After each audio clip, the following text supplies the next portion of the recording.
Frédéric Vienne, bonjour. Bonjour.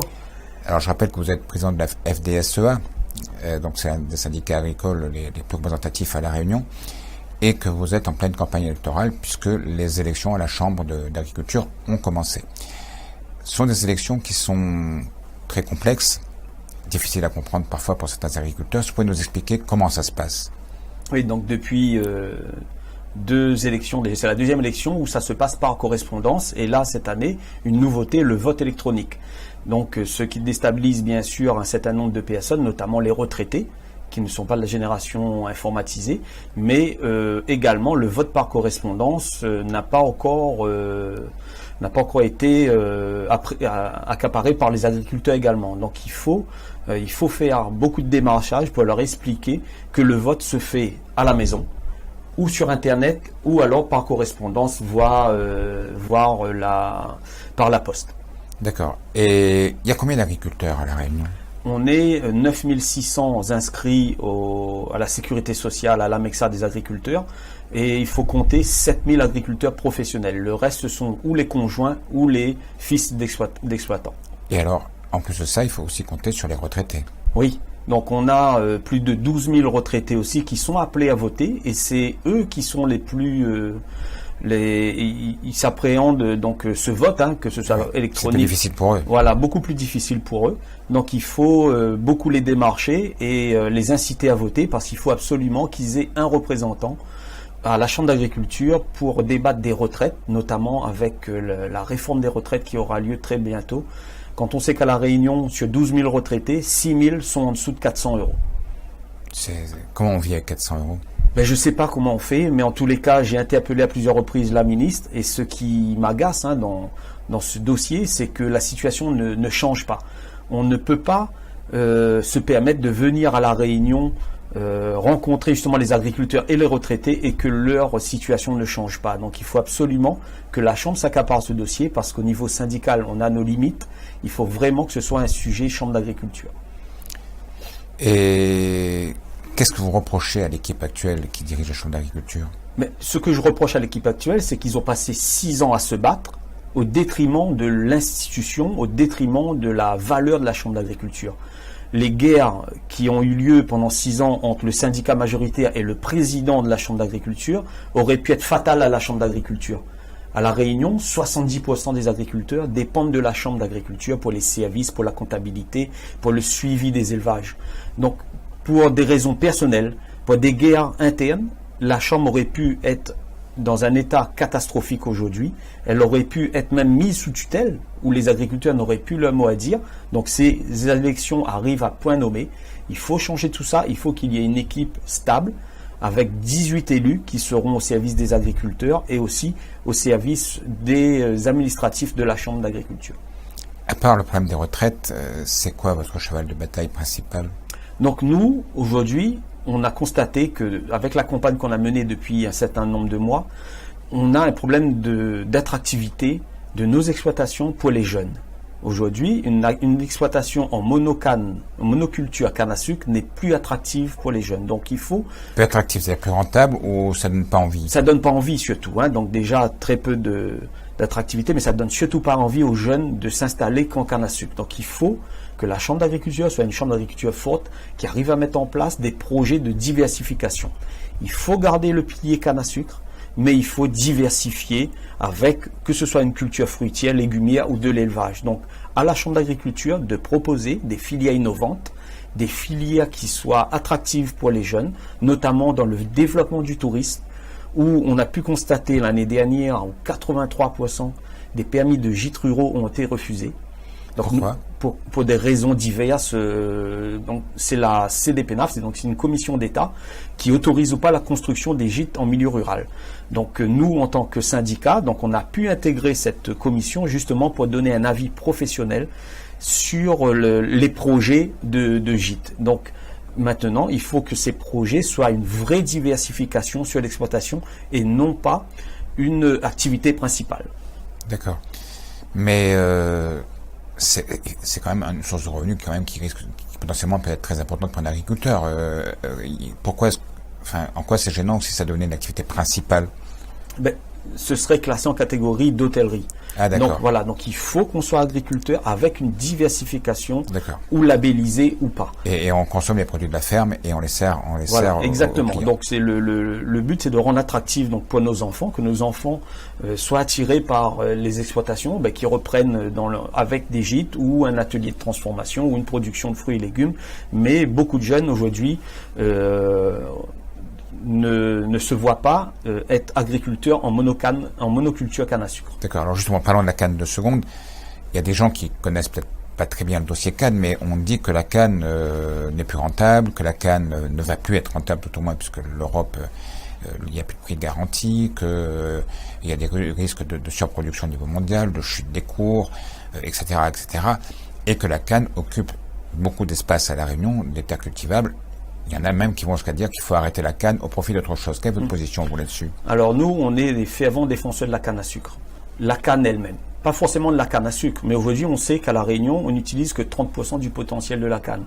Donc on fait de la bagasse, on fait de la mélasse pour faire du rhum, et on fait également du sucre. Donc à nous, agriculteurs, de maîtriser aujourd'hui la filière du début jusqu'à la fin, ce qui n'est pas le cas aujourd'hui. Aujourd'hui, on est dépendant, point-pied lié, aux industriels présents à La Réunion. Sur les 2 usines appartiennent aux mêmes industriels. Il n'y a aucune alternative au monopole actuel. Donc ce qu'on veut apporter, nous, c'est que l'agriculteur, le planteur de canne, soit libre de faire ce qu'il veut avec ses cannes. Aujourd'hui, on a besoin de canne dans l'alimentation animale. On a besoin de canne pour faire de l'énergie. Et pourquoi ne pas créer une filière de rhum d'excellence à La Réunion? C'est-à-dire de rhum agricole, de rhum qui soit fait avec du jus et non plus forcément qu'avec de la mélasse. Oui, parce que quand on nous compare au rhum des Antilles, il paraît qu'on serait moins bon. Alors moi, je sais pas, parce que je ne bois pas de rhum, mais... moi, j'en bois de temps en temps, mais sauf que pour le boire, notre rhum phare, il faut mettre du litchi ou du miel ou du citron dedans. Donc, ce qui est bien dommage. Un rhum doit être apprécié pur, un rhum de qualité. Donc, à nous d'offrir aux agriculteurs la possibilité, un projet, de mettre en place des distilleries qui développeraient en même temps le tourisme également. Et comment ça se fait qu'il n'y ait pas de filière éthanol à La Réunion? À Maurice, ils produisent leur propre carburant à partir de la canne. Comment ça se fait qu'à La Réunion, nous qui sommes en Europe, est censé être plus développé que les Mauriciens, que sur ce point de vue-là, ils soient très en avance sur nous? Ils sont très en avance parce qu'ils ont un coût de production qui permet de concurrencer le pétrole. Et nous, à La Réunion, on ne l'a pas. Il faut savoir que la canne occupe 25 000 hectares et qu'elle est indispensable. On a beau accuser la canne de beaucoup de maux, sauf qu'en cas de cyclone, les terres qui sont retrouvées dans les lagons aujourd'hui ne sont pas de la terre à canne. Ça, il faut le comprendre. C'est surtout les terres qui sont retournées tous les 3 mois, que ce soit pour les fruits et légumes. Mais la canne, elle maintient. Et puis, on a vu cette année, l'année dernière, 3 cyclones. On a perdu quasiment 30% de canne sur l'ensemble de l'île, mais on en a récolté quand même 70. Si toute la Réunion était en fruits et légumes, on n'aurait plus rien à récolter au lendemain d'un passage d'un cyclone. Ça, il ne faut pas l'oublier. Et la canne, aujourd'hui, elle est faite en conventionnel, mais on a déjà des agriculteurs qui poussent à la porte en disant on voudrait faire du sucre bio. On a eu, pas très longtemps, un planteur de lait, 2 jeunes planteurs de lait qui, dans la presse écrite, ont demandé à ce qu'ils soient accompagnés pour faire leur rhum en bio et leur sucre en bio. Donc nous, en tant que chambre d'agriculture, on est prêt à les accompagner dans des démarches aussi innovantes que ça. Où en est la culture du bio à La Réunion, puisqu'on en parle? Il y a une mode qui est grandissante. De plus en plus de gens sont conscients qu'il y a un usage de pesticides qui est très nocif pour la santé. Et donc le bio est en vogue. Est-ce que cette mode, on la sent auprès des agriculteurs de La Réunion? Oui, tout à fait. Il y a une forte progression. Je n'aurai pas les chiffres en tête, mais une forte progression. De toute façon, il y a déjà des pratiques à La Réunion qui sont en bio, sauf qu'elles ne sont pas labellisées. Donc il ne faut pas croire qu'à La Réunion, on traite à tout va ou on fait de la plantation industrielle. Il y a des chiffres qui montrent qu'à La Réunion, on consomme plus de pesticides qu'en métropole. Oui, mais moi je demande à voir la véracité de ces chiffres parce que trouver sur Internet, on trouve ce qu'on veut sur Internet, même ce qu'on ne veut pas. Donc à non démontrer... c'est les chiffres d'importation de la douane, en fait. Oui, tout à fait. Donc, mais ces chiffres datent aussi de l'importation où le temps, par exemple, si on prend le cas du glyphosate, était autorisé aux particuliers, aux communes et autres. Et aujourd'hui, tout ça est interdit. Donc, il serait intéressant de refaire l'analyse des chiffres pour voir quelle quantité est aujourd'hui utilisés par les agriculteurs. Est-ce qu'aujourd'hui, un agriculteur, il peut se passer du glyphosate ou d'autres produits? Moi, je pense qu'il faut proposer une alternative aux agriculteurs. Il existe des produits, des désherbants, le glyphosate étant un désherbant moins dangereux que le glyphosate. Donc ça existe dans le monde, il y a des pays qui en utilisent. Donc à nous de proposer aux agriculteurs une alternative au glyphosate et non pas dire qu'il faut arrêter pour l'arrêter. Parce que les pratiques aujourd'hui sont telles, donc on ne renie pas l'utilisation de produits chimiques dans l'agriculture, mais on a été formé pour, on repasse une qualification tous les 5 ans pour justement l'autorisation d'acheter et d'utiliser les pesticides. Donc on est des professionnels de ça, donc à nous, à la Chambre d'agriculture de travailler et au service de l'État de travailler pour proposer une alternative. Alors acheter et utiliser des pesticides, ça c'est pour vous protéger vous agriculteurs, mais quand on retrouve ces pesticides dans les aliments, quid du consommateur? La réglementation française et européenne est très claire. Il y a des seuils de tolérance à ces produits. Difficile. Bien utilisés, on ne retrouve plus de rémanence dans le fruit ou dans les légumes, et cela est de plus en plus respecté par les agriculteurs. On en trouve quand même des traces dans les sources, dans les nappes phréatiques. Ouais. C'est quoi? C'est des traces qui datent de quelques années? Voilà, donc c'est des traces qui datent de plusieurs années, il ne faut pas l'oublier, donc qui vont s'estomper parce que beaucoup des molécules de traitement ont été retirées du marché, donc le temps, je rappelle que ces molécules étaient autorisées par le ministère de l'Agriculture, donc là-dessus l'agriculteur n'a rien à se reprocher, donc on a un cahier culturel à respecter, et ces pratiques ont été admise par l'administration française, donc appliquée par les agriculteurs. Maintenant, c'est vrai qu'on se rend compte qu'il faut faire un effort là-dessus. C'est une forte demande de la population et on s'adapte et on le fait. Très bien. Et est-ce que vous pensez qu'on peut arriver à un moment donné où il n'y aura que du bio à La Réunion?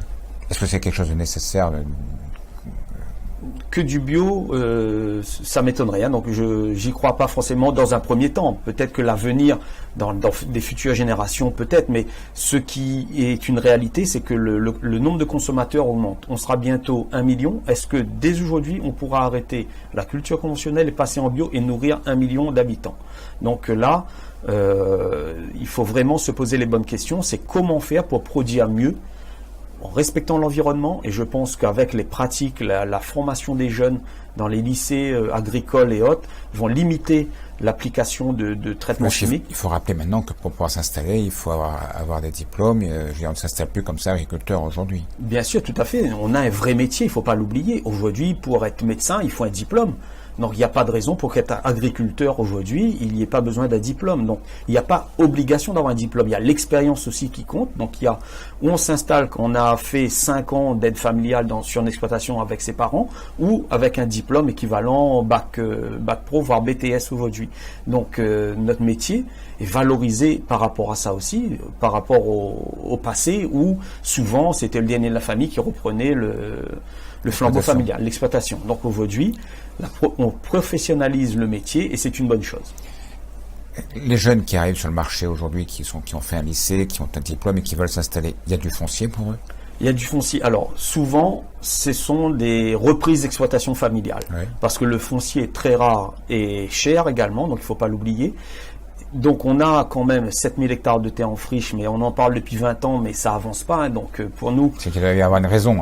Voilà, donc on sait que la terre est sacrée à La Réunion. Ce sont souvent des terres d'héritage, des terres d'indivision. Donc voilà. Donc la loi est pas assez... mais ça y est, la loi a changé. La loi change et on demande que ça change encore. Nous, on propose qu'il faut taxer plus fortement les terres en friche que les terres exploitées. Beaucoup plus cher, pour inciter les propriétaires à louer leur terre, notamment à des jeunes ou en cas d'agrandissement. Donc c'est une proposition qu'on portera très bientôt auprès des députés. D'accord, mais donc aujourd'hui c'est quand même difficile de s'installer encore. Tout à fait, il est très difficile de s'installer, donc parce que la disponibilité des terres n'est pas aussi importante que ça, donc c'est souvent des reprises d'exploitation. On a beaucoup lu dans la presse les problèmes qu'il y a pu y avoir sur les troupeaux de bœufs qui étaient malades. Est-ce qu'il y a des raisons pour le consommateur d'être inquiet? Non, je pense que les services de l'État ont rassuré le consommateur. Même le préfet était venu avec nous consommer de la viande et puis annoncer aux consommateurs que la viande était de qualité. Même on reconnaît que le cheptel, un certain pourcentage du cheptel est atteint d'une maladie et que les coopératives... Mais c'est une maladie qui n'est pas qui n'est pas transmissible, voilà, qui n'est pas transmissible à l'homme, donc il n'y a aucun danger à la consommer. En métropole, la leucose a été éradiquée, mais la viande a été consommée. Donc, et aujourd'hui, à La Réunion, il y a un programme, les coopératives elles-mêmes s'attachent à éradiquer cette maladie, donc à diminuer cette maladie dans les troupeaux. Donc nous, on fait confiance aux services de l'État et aux coopératives. C'est quoi l'avenir de l'agriculture à La Réunion? Alors, l'avenir de l'agriculture, c'est toujours sur le même principe, une agriculture familiale, où les enfants peuvent intégrer les exploitations via des projets de diversification, et puis avec une base de canne également, parce qu'il ne faut pas oublier que la canne a toujours été un pilier et le sera même demain. On pourrait arriver à l'autosuffisance en fruits, en légumes. Oui, et on y est presque, on est à 80%. Exactement, 80% des fruits et légumes sont produits à La Réunion, il reste que 20%. Et pour cela, je reste persuadé qu'il n'y a pas besoin de toucher à la canne, aux surfaces cannières. Il suffit, aujourd'hui, avec les dispositifs de production tels que le hors-sol, on arrive à produire énormément de légumes sur des surfaces réduites. On a l'hydroponie aujourd'hui aussi qui fait une percée. On a les productions hors sol sous serre. Donc tout ça. C'est vrai que votre métier il a changé complètement. Bien sûr. Je veux dire maintenant, il faut savoir manier des outils, des ordinateurs, des logiciels. Vous êtes devenus des techniciens. C'est plus seulement un agriculteur. Tout à fait. Donc on est devenus des techniciens, sauf qu'il reste encore des pratiques qui sont assez ancestrales, et notamment l'égalité aux agriculteurs à avoir la disponibilité de l'eau. Une aberration que j'ai découvert il y a 15 jours en allant à Salazie, c'est que l'eau du basculement de l'Ouest vient de Salazie, mais que les planteurs de Salazie sont les premiers privés d'eau. Donc on a beau être technicien, avoir des systèmes de production très futuristes, mais sauf à la pointe de la technologie. Voilà, pointe de la technologie, sauf que s'il manque l'eau, l'agriculteur a rien. Donc c'est l'Asie tout le temps. Oui, donc j'ai été surpris quand j'y étais, et c'est un combat qui sera amené, c'est-à-dire accompagner les agriculteurs de Salazie pour avoir de l'eau, pour la stocker, parce que l'eau à La Réunion, partout à La Réunion, elle est abondante en ce moment, et puis elle est moins abondante en période d'hiver et après hiver. Donc il faut absolument qu'on ait une politique de stockage de l'eau. Comment se passe la campagne électorale? Parce qu'on va y revenir, parce que c'est un petit peu pour ça que vous êtes là aujourd'hui. Quelle est l'ambiance, à La Réunion, les élections, il y a tout un mythe autour. J'imagine quand même que dans le monde agricole, on n'en est pas là quand même. Il n'y a pas de bagarre, Non, il n'y a pas de bagarre. Donc ça se passe, comme je vous l'ai dit, il faut beaucoup démarcher les agriculteurs pour les inciter à voter. Oui, c'était les chiffres, combien? 12 000 retraités et 9 600 ça fait 21 000. Ouais.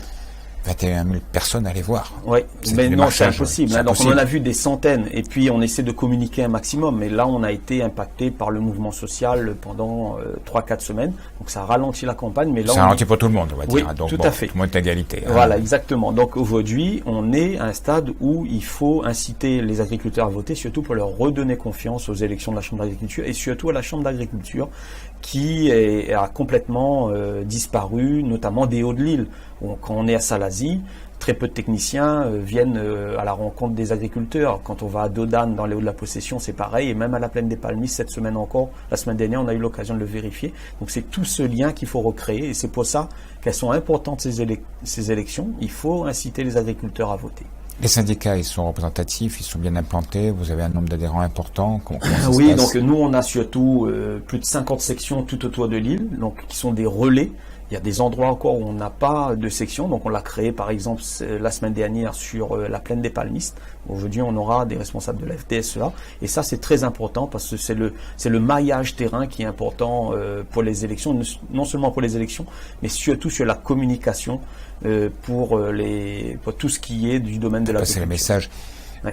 Jamel Argontier, qui était le président sortant, il me disait que c'était la seule chambre d'agriculture de France qui ne soit pas tenue par la FDSEA. Oui, tout à fait. Donc, c'est un challenge jusqu'au 8, je pense, jusqu'au 8 février. Donc, c'est un vrai challenge pour nous aussi de gagner ces élections, mais pas gagner pour gagner. C'est gagner pour vraiment amener un programme qui soit réaliste, pas faire rêver les agriculteurs sur des promesses ou autre. Non, il faut un programme qui soit très ambitieux, mais surtout un programme qui soit réaliste, avec des filières innovantes pour les jeunes. On a dit que le tourisme, il n'est pas normal que par exemple, un paquebot, deux paquebots il y a 15 jours à La Réunion débarquent plus de 10 000 personnes sur l'île et qu'il n'y a aucune retombée pour l'agriculture. Quand on voit que 83% des gîtes de France ont été refusés, l'agriculture ne doit pas se contenter de regarder passer les touristes devant leur porte, alors que c'est eux qui façonnent le paysage. Il faut arriver à s'accaparer donc cette manne touristique.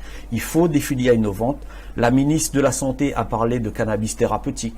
Mais pourquoi pas les DOM pour les essais du cannabis. Chez nous, le cannabis. On a un savoir-faire et puis on a le climat qu'il faut. Et on a le zamal qu'il faut parce qu'il paraît qu'il est meilleur que celui de métropole. Donc non seulement ça, mais on a aussi par exemple les farines sans gluten. Donc tous nos légumes longtemps ne contiennent pas de gluten. Et nous, on fait venir de la farine traitée sans gluten de métropole.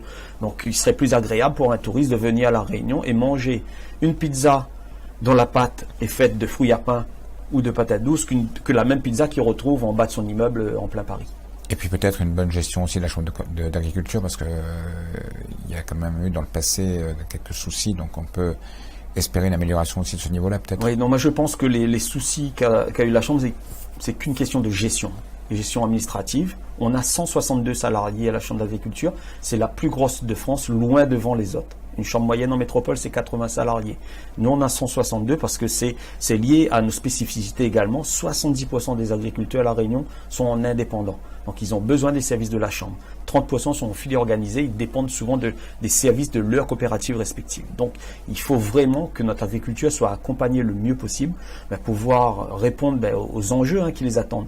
1 million de consommateurs, une agriculture qui soit plus respectueuse de l'environnement, une agriculture qui dessine et qui façonne autant les paysages. Donc il faut vraiment qu'elle soit accompagnée et surtout une agriculture qui soit attractive pour les jeunes. Et améliorer peut-être les filières avec mise en place de filières pour les cantines scolaires pour pouvoir écouler vos produits, avec une meilleure relation peut-être avec les grandes surfaces. Enfin tout ça, j'imagine que fait aussi partie des choses qu'il va falloir que... Bien sûr, parce que le combat au niveau de l'importation, c'est qu'aujourd'hui, l'augmentation de la population profite aux importations. Ouais. Et des produits de moins bonne qualité. Voilà, de très mauvaise qualité. Moi, j'ai eu l'occasion de rencontrer le patron d'une très grande surface à La Réunion, implanté quasiment partout sur l'île Vauduit. Et son slogan était qu'il n'était pas venu à La Réunion de son plein gré. Il était venu parce qu'il a été appelé par les hommes politiques. Sauf que quand on regarde ces grandes surfaces implantées à La Réunion, ils ont 3 fois, voire 4 fois de rayonnage en surgelé par rapport aux rayons de métropole. Donc ça, on l'a pas demandé. Alors que c'est plus cher. Alors que c'est plus cher. Donc on n'a pas demandé à cette grande surface de venir à La Réunion pour faire manger aux Réunionnais la viande de dégagement de métropole. Donc il faut, à nous filières de La Réunion, de travailler pour proposer un produit qui soit plus abordable, un produit qui soit similaire pas à ce qu'on importe, mais à une qualité qui soit reconnue et surtout une qualité qui soit abordable. Surtout qu'on a, pareil, je dis toujours que je suis chauvin, mais on a quand même les meilleurs fruits au monde à La Réunion quand même. Où c'est que vous trouvez un ananas aussi bon que l'ananas Victoria, où c'est que vous trouvez des litchis aussi bon que nos litchis, nos papayes, ils n'ont pas leur équivalent, et on peut décliner comme ça. Nos bananes, quand on compare notre banane à la banane des Antilles, il n'y a pas photo, etc., etc. Comment ça se fait qu'on ne réussisse pas à exporter plus qu'on ne le fait? Vous parlez d'exportation, mais il y a localement déjà un problème. C'est-à-dire qu'aujourd'hui, nous, ce qu'on veut travailler, nous, sur des labels locaux. Le goyavier, on sait qu'il vient de la plaine des Palmis. L'ail, on sait qu'il vient de Petite-Île. Le safran de la plaine des Grecs. Allons déjà travailler sur des labels qui valorisent le produit local à La Réunion. Ensuite, travaillons via la vitrine du Salon de l'Agriculture, qui se tiendra bientôt fin février. Il ne faut pas que ce soit une vitrine pour être présent. Il faut que ce soit une vitrine qui permette aux gens de se faire connaître. Et aujourd'hui, avec les moyens de communication que l'on a, avec la logistique d'import, d'export qu'on a avec les différentes boîtes d'export, il faut arriver à travailler plus avec ces gens-là et exporter de plus en plus. Sur les fruits que l'on a, on a par exemple cette année décroché avec la vanille un IGP, un label national pour une aussi petite filière. La vanille Bourbon, c'est la meilleure vanille au monde, reconnue internationalement. Exactement. Donc aujourd'hui, on a l'identification géographique protégée. Donc aujourd'hui, on sait que la vanille Bourbon, Réunion, sera identifiée par ce label. Donc Donc c'est toute petite filière. Le café Bourbon Pointu. Exactement, donc c'est un café d'excellence. Il y aura bientôt le cacao. Donc apparemment les thés de l'Est sont prédisposés à la production d'un cacao de luxe. Donc, il faut accompagner toutes ces filières. Il faut arriver à proposer aux jeunes des nouvelles filières qui les attirent. Et aujourd'hui, on ne peut plus se permettre de transmettre le grand couteau aux jeunes pour aller couper la canne, parce que ça fait 3 générations qu'on donne nos cannes aux industriels. 3 générations. On s'est battu, nous, la FDSEA, plus ardemment que les autres face aux industriels la dernière fois, et on a tous les leaders de notre syndicat ont été condamnés. Et c'est pas fini, on a encore des condamnations qui vont tomber en mars. Donc, aujourd'hui, on est le grain de sable pour les industriels. Pour ne pas nous voir entrer à la Chambre d'agriculture, prendre des responsabilités, plus de responsabilités, et amener la vérité aussi aux agriculteurs. Très bien. Écoutez, merci en tous les cas. On a fait 26 minutes, donc très bien. On est dans les créneaux qu'on s'était fixés.